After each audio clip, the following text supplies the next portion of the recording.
오늘 말씀은 고린도 교회에 사도 바울이 편지했던 고린도 후서에 있는 말씀입니다. 고린도 교회는요, 사도 바울이 세운 교회입니다. 바울이 선교 여행 중에 세운 교회였습니다. 고린도라는 지역은요, 에게해와 아이오니아 해를 잇는 운하가 있던 지역이었어요. 운하가 있는 지역은요, 대체적으로 엄청난 무역이 발달하게 되어 있습니다. 그래서 풍요롭고요, 상업이 상당히 발달되어 있습니다. 물론 교통의 요충지이기도 했습니다. 이러한 지리적 여건으로 인해서 고린도는요, 상업이 발달됐고 무역 이런 것들이 발달됐어요. 각 곳에서 있는 사람들이 몰려들었습니다. 그래서 이 고린도라는 지역은요, 특색이 뭐냐면 종교적으로 그리고 문화적으로 번영을 누리는 시기였습니다. 특별히 고린도 교회의 광장 남쪽에 위치했던 아크로 고린도라는 언덕에는요, 특별히 사랑의 여신 누굴까요? 아프로디테의 신전이 있었습니다. 그곳에서는 약 1,000명, 1,000명에 달하는 신녀들이 그곳에서 제사를 지냈다라고 하는데요. 좋게 말해서 제사를 지낸 거고요. 그 안에서 엄청난 문란 행위들이 있었습니다. 지식적으로, 물질적으로도 풍요롭고 높은 수준의 이성과 헬라 문화의 영향을 받아서 상당히 지식이 그리고 사람들의 인식이 발달되어 있었습니다. 그 영향은 고린도 교회에도 그 영향을 미쳤습니다. 사람들이 보기에 그렇기 때문에 사도 바울이라는 이 인물을 사람들이 봤을 때는 상당히 별 볼 일 없는 인물로 보였어요. 왜냐면요, 사도 바울은 일단은 대머리였고요. 또한 사도 바울은 안질이 있어서 항상 눈에서 진물이 나왔습니다. 또한 갖은 고초와 고문으로 인해서 그의 척추는 휘어 있었어요. 이것뿐만 아니라 사도 바울은 30여 가지의 많은 질병들을 가지고 있었습니다. 누가 보아도 볼품없고 노숙자 같은 모습이었습니다. 더군다나 그가 입었던 옷은 단 한 벌의 옷과 그리고 그가 가지고 있는 것은 아무것도 없었어요. 고린도 사람들이 보기에 자기들이 가지고 있는 것보다 자기네들이 처한 상황들보다 사도 바울이라는 인물을 보니까 너무나도 형편없었어요. 그래서 사도 바울에게 무엇을 요구하기 시작했냐면 추천서를 요구하기 시작했습니다. 도대체 당신이 우리 교회에 온 근거는 무엇입니까? 라는 것을 묻기 시작했단 말입니다. 즉 사도 바울의 사도권이 어디에 있는지 묻기 시작했습니다. 그런데 사도 바울이 나의 이 사도권은 바로 너희들이다. 무엇이냐면 바로 내가 이 고린도 교회를 개척하고 세웠다. 그것이 바로 나의 추천서이고 내가 사도인 증거다라고 이야기를 하면서 또 한 번 자기의 사도권을 피력하는 장면이 바로 오늘 말씀입니다. 오늘 말씀에서 사도 바울은 무엇으로 시작하냐면 6장 3절에서 이렇게 시작합니다. 우리가 라고 시작해요. 나는 이라고 시작해야 정상인데 우리가 라고 시작을 합니다. 바울은 자기 자신의 이 사도권의 정당성에 대해서 이야기를 하고 있어요. 그런데 우리가 라고 이야기를 한다라는 것입니다. 동시에 그는 이렇게 이야기를 합니다. 나와 함께 하나님의 일꾼으로 부름을 받은 성도들에게 격려하는 말이기도 했기 때문입니다. 그렇기 때문에 사도 바울은 우리가 라고 이야기를 했어요. 바울은 우리가 하나님의 일꾼으로 자천하였다라고 합니다. 여러분, 자천이라는 말이 무슨 뜻일까요? 자천이라는 말은 스스로 추천했다라는 것입니다. 이 말은 우리가 우리 자신을 하나님의 일꾼으로 천거했다라는 뜻이 아닙니다. 우리는 하나님의 일꾼들이 그러하듯이 우리 자신을 천거한다라는 말이에요. 둘은 같은 것 같지만 전혀 다른 뉘앙스입니다. 사도 바울은 자신이 하나님의 종인 것을 증명하기 위해 자천하는 것이 아닙니다. 오히려 그는 나는 하나님의 종이기 때문에 내가 하는 것을 하나님의 능력을 보여주는 하나님의 예로 제시하고 있는 것입니다. 그렇기 때문에 내가 겪었던 이 모든 것들이 다 바로 하나님께서 나에게 주신 능력으로 한 거기 때문에 이것이 바로 내가 사도라는 결정적인 증거라는 말이에요. 자, 사도 바울은 자신이 겪었고 그리고 지금도 자신이 어떠한 자세로 살아가는지에 대해서 보여주고 있습니다. 그리고 그리스도 안에 있는 성도들의 삶의 모습은 어떻게 해야 하는가에 대해서 오늘 말씀을 통해서 이야기해주고 있습니다. 과연 이 시대를 살아가는 성도들은 어떠한 자세로 살아가야 하는가? 첫 번째 부분은 6장 4절부터 7절에 있는 말씀은 성도들이 겪고 있는 상황에 대해서 이야기를 하고 있습니다. 성도들은 많이 견디며 환난과 궁핍과 고난과 매맞음과 갇힘과 난동과 수고로움과 자지 못함과 먹지 못함을 이야기합니다. 성도들은 이러한 상황을 겪고 있었어요. 아주 상황이 안 좋았다라는 것이죠.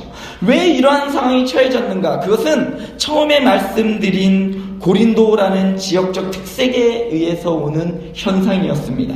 그리고 그것을 극복해가는 과정으로서 깨끗함과 지식과 오래 참음과 자비함과 성령의 감화와 거짓이 없는 사랑과 진리의 말씀과 하나님의 능력을 말하고 있습니다.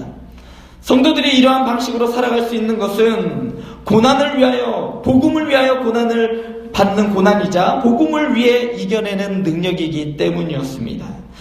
오늘 말씀에서 두 번째 부분은 성도들이 살아가는 방법에 대해서 이야기를 하고 있습니다. 과연 성도들은 어떻게 살아가야 하는가? 그것을 오늘 말씀에서 좌우로 향한 의의 무기들이라고 말을 합니다. 좌우로 향했다는 것은 모든 방향, 어떤 곳에서든지 이 의가 나타나야 한다라는 것입니다. 영광과 욕됨으로 성도는 복음을 전하는 일의 영광뿐만 아니라 이 욕됨, 결국 멸시와 천대까지도 성도들에게는 온다라는 것입니다. 그럴 때 무엇으로 이겨야 되는가? 바로 의로 이겨야 한다는 것입니다. 우리는 그러기에 영광과 멸시도 받을 준비가 되어 있어야 한다는 것입니다. 영광만 오는 것이 아니라 우리에게는 멸시도 온다라는 것입니다. 우리가 복음을 전하는 자로 사는 동안 영광과 멸시, 좋은 말과 악한 말이 동반될 수밖에 없습니다. 이럴 때 우리는 모든 면에서 우리의 의로움을 나타내야 할 것입니다. 그런데 이것이 우리의 힘으로는 되지 않습니다. 단 예수 그리스도 안에 있을 때 우리는 이 모든 일에 의의 무기로 이길 수 있는 것입니다.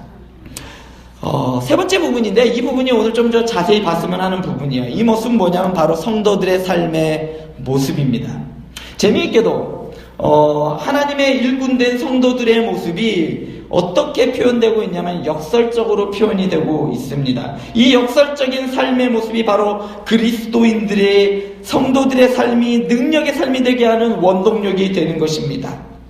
성도는 가장 보잘것없는 자 같아 보여도 생명이 넘치는 자들이어야 한다는 것입니다. 우리는 남들이 보기에 흠모할 만한 아름다움도 없고 별 볼 일 없이 보이지만 빛나는 아름다움이 있는 사람들이 되어야 한다는 것입니다.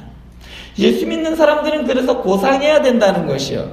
추태를 부리면 안 된다는 것이 여기에 있습니다. 이러한 사람들이 강한 사람들입니다. 또한 성도들은 다른 사람들에게 관해서는 풍성하게 하는 자들이어야 합니다. 특별히 더 소유하고 있는 것이 없어도 사람들을 기쁘게 하고 생명을 얻게 하고 은혜를 받게 하는 그런 사람들이 되어야 할 것입니다.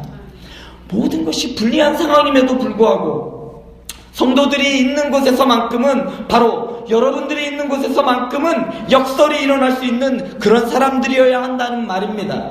세상에 정말 어두워졌고 정말 불의와 탐심과 이 모든 것들로 세상이 지저분해졌다 하여도 여러분만큼은 그렇게 돼서는 안 된다는 것입니다. 왜냐하면 바로 우리는 그리스도 안에 있는 사람들이기 때문입니다.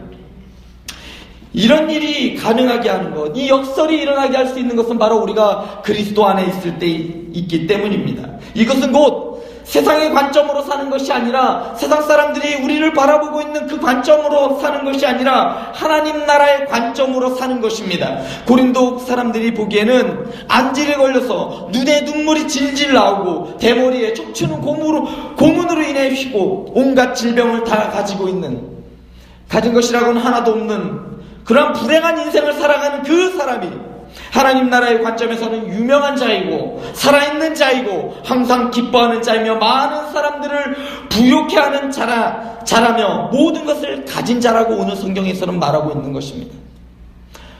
우리가 모든 것을 가지지 못한다 할지라도 예수 그리스도 안에서 하나님 나라의 관점, 천국 관점으로 봤을 때는 우리는 모든 것을 가진 자라는 것이에요. 세상적인 모든 물질과 권세와 이런 것을 가졌다라는 것이 아닙니다. 우리를 통하여 저 죽어가는 영혼들이 영원한 하나님 나라를 바라보게 하고 그들을 소유하게 하는 그러한 풍성함이 우리에게 있다라는 것입니다. 그렇기 때문에 우리는 작은 자처럼 보이지만, 우리는 죽은 자처럼 보이지만, 실상은 살아있는 자요 우리는 없는 자처럼 보이지만, 모든 것을 가진 자인 것은 바로 우리 안에 그리스도가 살아있기 때문입니다. 오늘 말씀을 통해 사도 바울은 우리 성도들에게 권하고 있습니다. 보다 높은 가치관을 가지고 살거라, 역설의 삶을 살아가라 권하고 있습니다. 이 역설의 삶은 어떨 때 가능한가? 아까도 이야기했듯이 바로 예수 그리스도 안에 있을 때 가능하다고 사도 바울은 말하고 있습니다. 여러분들에게 한 사람을 소개하고 싶습니다. 그는 사도 요한의 제자였습니다. 그리고 또한 안디옥의 감독을 지냈던 자입니다. 그는 예수 그리스도의 성육신과 삼위일체를 부인하는 이단들에게 논리적으로 변증했던 사람입니다.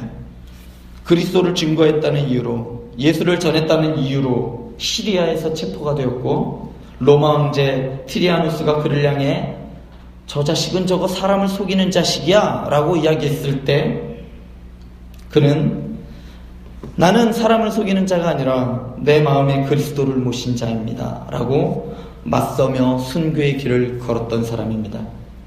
10마리의 표범이 거느린 군인들에 의해 묶여 사나운 짐승의 밥이 되기 위하여 로마로 압송돼가는 도중에서도 그는 아시아의 여러 도시에서 머무를 때마다 그곳에서 교인들에게 설교와 권면으로 신앙을 견고하게 하였습니다.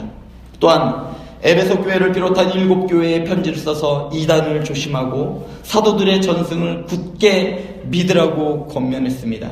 그는 다음과 같은 고백을 남기고 순교하였습니다. 나를 영화롭게 하는 것을 허락하셨습니다. 그리스도인은 연약한 자 같으나 많은 사람을 강하게 합니다. 이것이 넉넉한 그리스도인입니다. 이것이 그리스도인의 낯선 삶이고 이타적인 삶입니다. 세상이 이해하지 못하는 삶이 바로 이 그리스도인의 삶인 것입니다. 이것은 세상 사람들이 전혀 추구할 수 없는 삶이며 전혀 이해할 수 없는 삶인 것입니다. 그는 바로 초대교회의 속사도로서 안디옥의 감독을 지냈던 이그나티우스였습니다.